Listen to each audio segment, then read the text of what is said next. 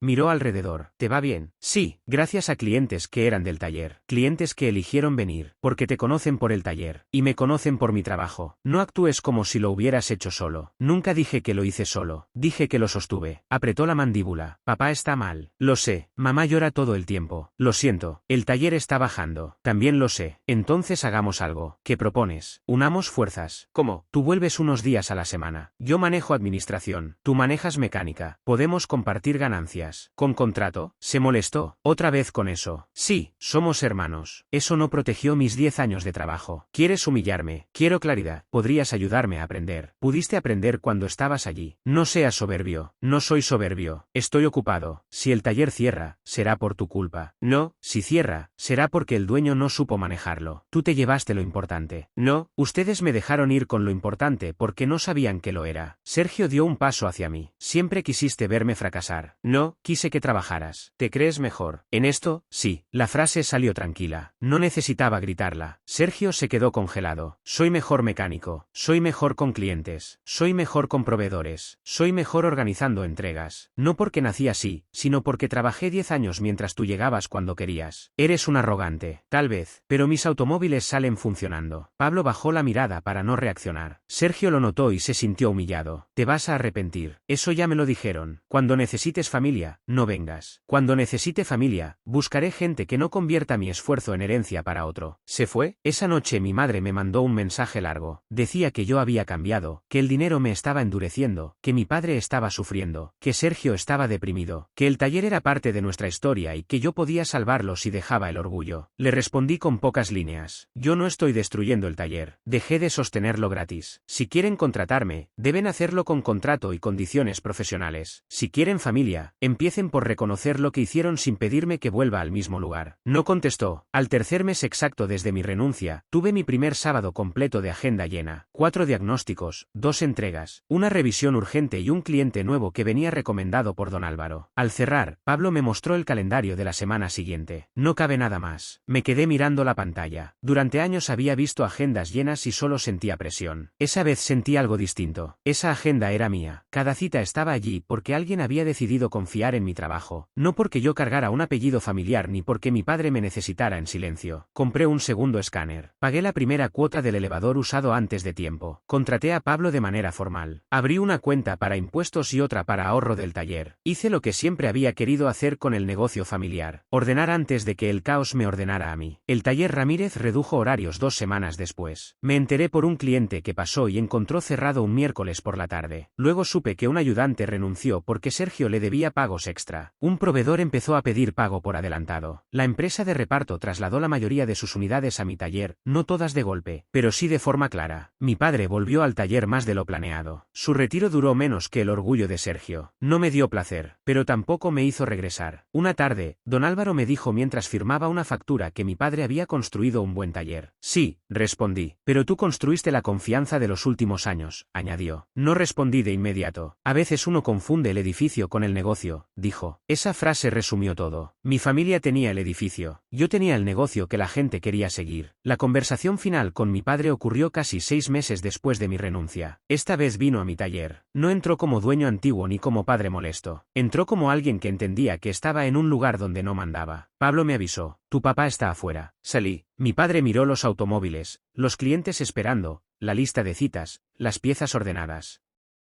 No dijo nada durante unos segundos. ¿Lo hiciste bien? Gracias, mejor de lo que pensé. Yo sabía trabajar, papá. Sí, ese sí fue pequeño, pero pesado. Nos sentamos en la oficina. Voy a vender una parte del equipo del taller, dijo. No esperaba eso. Van a cerrar. No todavía, vamos a reducirnos. Sergio no puede con todo. Yo tampoco. Lo siento, no sé si lo sientes. Lo siento por lo que fue el taller. No por la consecuencia, asintió. Justo, hubo silencio. Te debo una disculpa completa. Esperé. No te di el taller porque pensé que tú podías empezar de nuevo. ¿Lo hice? Lo sé. Pero usé eso como excusa. Me daba miedo que Sergio no tuviera nada. Y en vez de ayudarlo a construir algo, Le entregué algo que no sabía sostener.